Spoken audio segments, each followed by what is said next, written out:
স্বচ্ছতাই সেবা কর্মসূচিতে এবার স্কুল কলেজের পড়ুয়া এবং শিল্পীদেরও নানাভাবে যুক্ত করা হচ্ছে। স্কুল কলেজ স্তরে ছাত্রছাত্রীদের মধ্যে হচ্ছে বর্জ্য এবং পরিত্যক্ত সামগ্রী দিয়ে নানা শিল্পকর্ম তৈরির প্রতিযোগিতা। দূরদর্শনকে একান্ত সাক্ষাৎকারে কথা জানিয়েছেন স্বচ্ছতাই সেবা কর্মসূচির রাজ্য নোডাল অফিসার তথা নগর উন্নয়ন দপ্তরের অধিকর্তা রাজাত পান্থ। তিনি জানান, এই প্রতিযোগিতায় বিজয়ীদের আগামী ২রা অক্টোবর পক্ষকাল ব্যাপী স্বচ্ছতা অভিযানের সমাপ্তি দিনে পুরস্কৃত করা হবে। এছাড়া আর্ট কলেজের মাধ্যমে বিভিন্ন বর্জ্য সামগ্রী দিয়ে একটি ভাস্কর্য তৈরি করে আগামী ২রা অক্টোবর উজ্জয়ন্ত প্যালেস মিউজিয়াম প্রাঙ্গণে প্রদর্শিত করা হবে বলে জানান তিনি।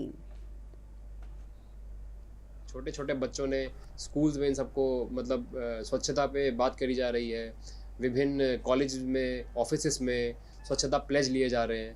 तो सभी लोगों के जब जुड़ेंगे, सभी लोग जिस तरीके से जुड़ रहे हैं, उसी से हम स्वच्छता को मतलब अचीव कर पाएंगे। तो संपूर्ण स्वच्छता कार्यक्रम के अंतर्गत एक वेस्ट टू आर्ट इवेंट भी ऑर्गेनाइज कर रहे हैं। सभी कॉलेजेस और स्कूल्स में हमने ये बोला है कि सभी छात्र छात्राएं वेस्ट से आर्ट कुछ अगर बना पाएँ अपनी क्रिएटिविटी को लेके, उसको हम राज्य स्तर पर 2 तारीख को अवार्ड भी करेंगे। इसके अलावा जो त्रिपुरा आर्ट कॉलेज है, वहाँ के जितने भी आर्टिस्ट हैं और जो भी त्रिपुरा के विख्यात आर्टिस्ट हैं, उनसे हमने निवेदन किया है कि वो राज्य स्तर पर एक बड़ा स्कल्पचर वेस्ट से लेके बनाएं, जिसको हम 2 तारीख के दिन जो हमारा स्टेट का म्यूज़ियम है उज्जैनता पैलेस में, वहाँ पे उसको डिस्प्ले करेंगे।